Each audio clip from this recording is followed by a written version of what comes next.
슬기로운 스테이블 코인 생활에 오신 여러분 환영합니다. 안녕하세요. 저희가 바로 어제였죠. 비자가 스테이블 코인 도입 컨설팅 상품을 공식화했다. 이 소식을 전해드렸었는데요. 네, 맞습니다. 이게 진짜 중요한 신호였잖아요. 기업들이 이제 한번 해볼까?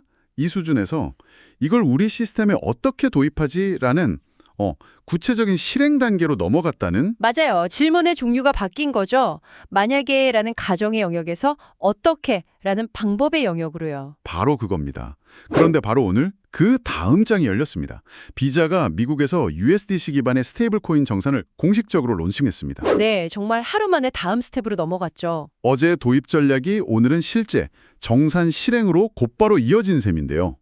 이 소식이 시장과 우리에게 정확히 어떤 의미를 갖는지 오늘 아주 깊이 있게 한번 파헤쳐 보겠습니다. 오늘 다룰 이슈를 제가 한 문장으로 먼저 정리하고 시작하면 좋을 것 같은데요. 오, 좋죠. 바로 비자가 어제 발표한 컨설팅 상품화가 절대 빈말이 아니라는 것을 오늘 미국 정산 공식 론칭으로 직접 증명했다. 이겁니다. 말로만 하는 전략이 아니라 실제 작동하는 시스템을 시장에 딱 내놓은 거군요. 그렇죠. 행동으로 보여준 거죠. 말이 아닌 행동으로 증명했다. 아주 강력한 메시지네요. 그럼 본격적으로 첫 번째 이야기부터 시작해보죠. 비자가 스테이블 코인 정산을 시작했다.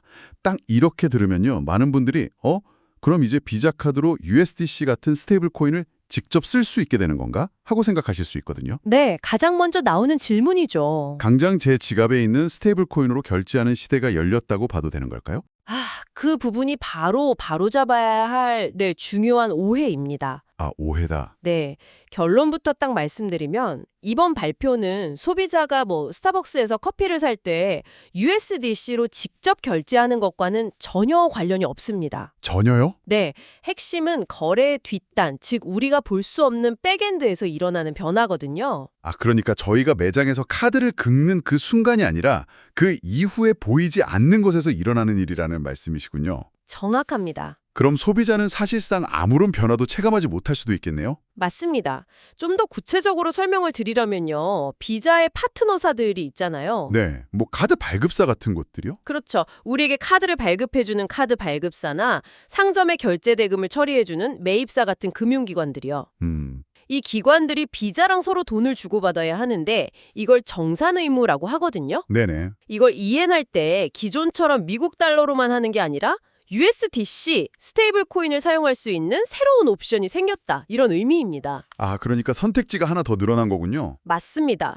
우리가 카드를 사용하는 앞단의 사용자 경험, 즉 UX는 이전과 완전히 똑같고요.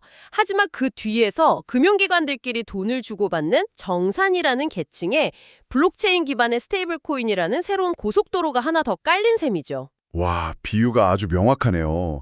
우리가 이용하는 도로는 그대로인데 그 도로 밑에 물류랑 상품을 더 빠르고 효율적으로 운반하는 새로운 지하터널이 뚫린 것 같은 느낌인데요. 오, 완벽한 비유입니다.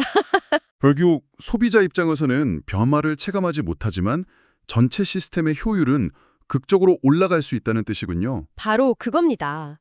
그 지하 터널 덕분에 물류 비용이 줄고 배송이 빨라지면 언젠가는 소비자도 그 혜택을 보게 되겠죠. 이번 변화도 마찬가지입니다. 금융 시스템의 배경이 훨씬 더 현대화되고 효율적으로 바뀌는 과정의 첫 단추라고 보시면 됩니다. 그렇군요. 그럼 자연스럽게 이런 질문이 생깁니다. 왜 하필 이렇게 복잡해 보이고 또 일반인들은 체감도 못하는 정산 영역부터 변화를 시작하는 걸까요? 소비자 결제에 바로 도입하면 훨씬 더 파급력이 크고 사람들도 와, 세상이 바뀌었구나 하고 바로 느낄 수 있을 텐데 말이죠. 아주 현실적이면서도 굉장히 영리한 전략적 판단입니다. 영리한 판단이다. 네. 소비자 결제는 수억 명의 오랜 습관과 경험이 복잡하게 얽혀있는 영역이잖아요. 그렇죠. 당장 바꾸기 어렵죠. 이걸 단번에 바꾸려는 시도는 엄청난 비용과 저항에 부딪힐 수밖에 없죠. 반면에 정산은 소수의 전문화된 주체, 즉 은행과 기업 간의 내부 프로세스입니다. 일반 소비자의 습관을 바꿀 필요가 없거든요. 그래서 훨씬 더 통제된 환경에서 신속하게 변화를 적용하고 테스트할 수 있는 겁니다. 그러니까 B2C가 아닌 B2B 영역을 먼저 공략하는 것이 훨씬 더 효율적이고 리스크가 적다는 판단이군요. 그렇습니다. 그리고 기술적인 관점에서 봐도 스테이블 코인의 진정한 강점이 가장 선명하게 발휘되는 곳이 바로 이 정산 레이어입니다. 어떤 강점들이 있을까요? 크게 한 4가지 정도를 꼽을 수 있는데요. 첫째는 24/7 운영입니다. 24시간 7일 내내. 네, 기존 은행 중심의 정산 시스템은 은행 영업시간, 주말, 공휴일에 멈추잖아요. 네, 블록체인은 1년 365일 24시간 쉬지 않고 작동하죠. 둘째는 빠른 최종 마감입니다. 국가 간 송금이나 기업 간 거액 결제는 최종 정산까지 며칠씩 걸리기도 하거든요. 그렇죠. 스테이블 코인은 이 시간을 분 단위로 단축시킬 수 있습니다. 와, 며칠이 분 단위로요? 네. 셋째는 예측 가능한 비용. 복잡한 중개은행을 거치면서 수수료가 막 불어나는 기존 방식과 달리 블록체인 거래는 상대적으로 수수료 예측이 용이하고요. 마지막으로 이 모든 장점이 합쳐져서 국경 간 이동의 효율성이 비교할 수 없을 만큼 좋아집니다. 말씀을 듣고 보니 이건 단순히 은행 업무 시간을 24시간으로 늘리는 수준의 개선이 아닌 것 같은데요. 차원이 다르죠. 거의 금융 시스템의 물리적 시간적 제약을 없애버리는 뭐랄까 차원이 다른 변화로 보입니다.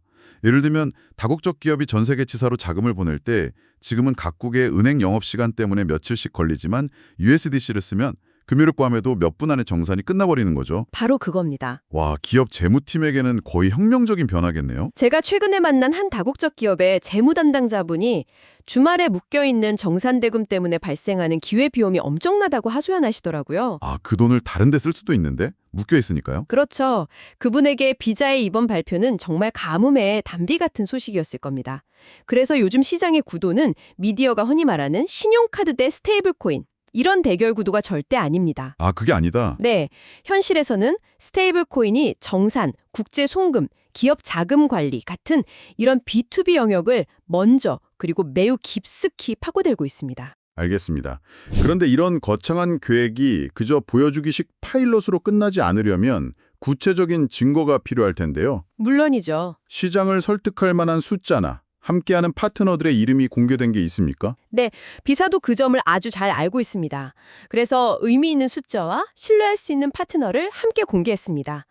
비사는 11월 30일을 기준으로 자신들의 플랫폼을 통한 스테이블 코인 정산 규모를 연환산 35억 달러 런레이트라고 발표했습니다. 35억 달러요? 우리 돈으로 약 4조 5천억 원이 넘는 규모네요. 네, 엄청난 규모죠. 잠깐만요. 런레이트라고 하셨는데 이건 보통 우리가 아는 연간 누적 거래액과는 다른 훨씬 공격적인 지표 아닌가요? 오, 아주 예리한 지적이십니다. 과거의 실적 총합이 아니라 지금의 성장세가 유지된다면 연간 이 정도 규모가 될 것이다. 라는 미래 예측치에 가까우니까요. 지금의 성장세를 과시하려는 의도가 깔린 용어 선택 같은데요. 맞습니다. 런레이트는 비즈니스가 얼마나 가파르게 성장하고 있는지를 보여주는 훨씬 더 역동적인 지표거든요. 아하. 35억 달러라는 절대적인 숫자도 크지만 런레이트로 발표했다는 것 자체가 비자가 이 사업의 성장세에 대해 강한 자신감을 내비치고 있다는 뜻으로 해석할 수 있습니다. 우리는 이미 이만큼 성장했고 앞으로는 더 빠르게 클 것이다. 이런 선언인 셈이군요. 바로 그거죠. 성장성에 대한 선언이라 흥미롭네요. 그럼 이 정산은 어떤 기술을 위해서 이루어지며 초기 파트너로는 어떤 금융기관들이 참여하나요? 이번 미국 정산은 솔라나 블록체인 위에서 시작된다고 알려졌습니다. 아, 솔라나요? 네, 솔라나는 빠른 처리 속도와 낮은 수수료로 잘 알려져 있죠. 그리고 초기 파트너로는 크로스리버 은행, 그리고 리드 은행이 언급되었습니다. 크로스리버 은행은 핀테크 업계에서는 아주 유명한 곳 아닙니까? 네, 그렇죠. 스트라이프나 코인베이스 같은 혁신 기업들의 초기 뱅킹 파트너 역할을 하면서 혁신을 돕는 은행으로 알려져 있잖아요. 맞습니다. 비자가 이들을 파트너로 삼았다는 건 단순히 은행 하나를 끌어들인 게 아니라 핀테크 생태계 전체에 보내는 강력한 메시지인 셈이겠네요. 정확합니다. 실제 미국 금융당국의 규제를 받는 그것도 혁신에 가장 앞서 있는 은행들이 이 새로운 정산 방식에 공식적으로 참여한다는 사실 그 자체가 이 프로젝트가 단순한 기술 실험을 넘어섰다는 걸 보여주죠. 아, 실제 금융 시스템에 편입되고 있다는 가장 강력한 신뢰 포인트가 됩니다. 성장세를 보여주는 숫자, 검증된 기술 플랫폼, 그리고 혁신적인 제도권 은행까지 신뢰를 구축하기 위한 삼박자를 모두 갖춘 셈입니다. 이제 그림이 거의 완성되는 것 같습니다. 어제는 이렇게 하세요라는 설명서를 팔기 시작하고 오늘은 자, 저희가 길도 깔아놨습니다 라고 발표한 셈이네요. 네, 딱 그 그림입니다. 그리고 오늘 발표된 미국 정산 론칭은 그 어떻게에 대한 가장 명확하고 강력한 답변입니다. 아, 어떻게 붙여야 할지 모르겠다고요? 저희가 이렇게 길을 만들어 놨으니 이 길에 올라타시면 됩니다. 라고 말하는 것과 같습니다. 컨설팅으로 청사진을 그려주고 실제 실행할 수 있는 고속도로까지 깔아준 셈이네요. 기업이나 은행들이 스테이블 코인을 도입하려고 할 때 실제로 부딪히는 문제들은 어떤 것들인가요?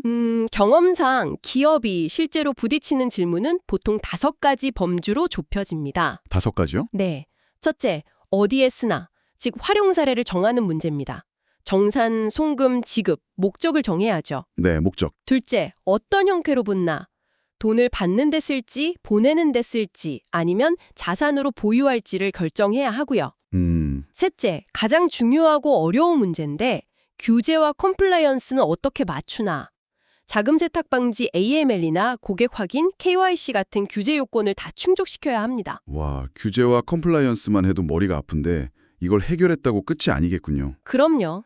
기술적으로도 완전히 다른 세상에 연결해야 하는 거잖아요. 맞습니다. 그게 4번째 질문. 기술적으로 무엇을 연동해야 하나?입니다. 디지털 자산을 보관할 지갑, 안전하게 관리해줄 커스터디, 현금과 스테이블 코인을 교환해주는 온오프램프, 그리고 이걸 다 기록할 회계 시스템까지 연동해야 할 기술 요소들이 산더미죠. 와. 마지막 5번째는 리스크는 어떻게 통제하나?입니다.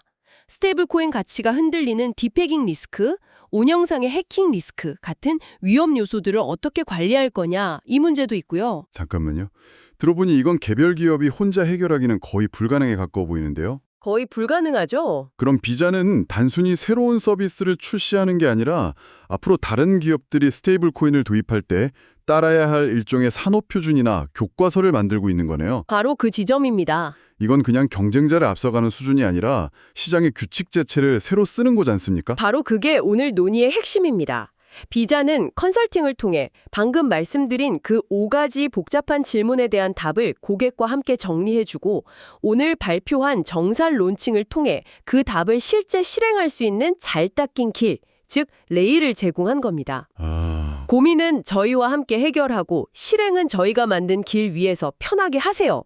이 조합이야말로 새로운 기술이 제도권 실무에 안착하는 가장 전형적인 과정을 보여주는 거죠. 말씀하신 대로 비자는 시장의 표준 절차, 스탠더드 프로세스를 선점하고 있는 겁니다. 정말 완벽한 원투 펀치네요. 전략 수립부터 실행까지 이어지는 통합 솔루션을 제공하는 셈이니까요. 자, 그럼 오늘 비자의 소식을 통해 우리가 앞으로 시장을 보면서 무엇을 주목해야 할지 핵심만 딱 정리해 주시죠. 네, 결론은 한 3가지로 요약할 수 있겠습니다. 네. 첫째, 스테이블 코인은 이제 더 이상 일부 투자자들의 관심을 갖는 투자 테마가 아니라 기업 실무, 특히 금융의 혈맥인 정산 영역에서 선택할 수 있는 구체적인 옵션으로 확실하게 자리 잡았습니다. 더 이상 가능성이 아니라 현실이 된 거군요. 그렇죠. 둘째, 비자는 도입 컨설팅에서 정산 론칭으로 이어지는 표준 절차를 시장에 제시했습니다. 이건 스테이블 코인 도입을 고민하는 다른 수많은 기업들에게 아주 좋은 모범 답안이 될 겁니다. 그리고 마지막 3번째는요. 셋째, 이 점이 어쩌면 가장 중요한데요. 앞으로의 관전 포인트는 어떤 새로운 스테이블 코인이 나오느냐의 문제를 넘어서 그게 아니라 어떤 기업이 어떤 독창적인 활용 사례로 비자가 깔아놓은 이 새로운 정산 시스템에 올라타느냐가 될 거라는 겁니다. 와, 이제 기술 자체가 아니라 그 기술을 활용한 비즈니스 모델 경쟁의 시대가 본격적으로 열린 것이죠. 이제는 누가 더 멋진 자동차를 만드느냐가 아니라 이미 만들어진 고속도로 위에서 누가 더 빠르고 혁신적인 물류 서비스를 만들어내느냐의 경쟁으로 넘어가는 거군요. 정확합니다. 아주 명쾌한 비유시네요. 아주 명쾌한 정리에 감사합니다. 여기까지가 오늘 저희가 준비한 내용입니다.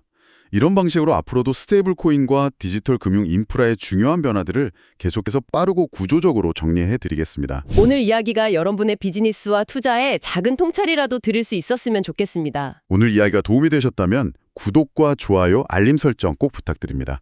지금까지 슬기로운 스테이블 코인 생활이었습니다. 감사합니다. 감사합니다.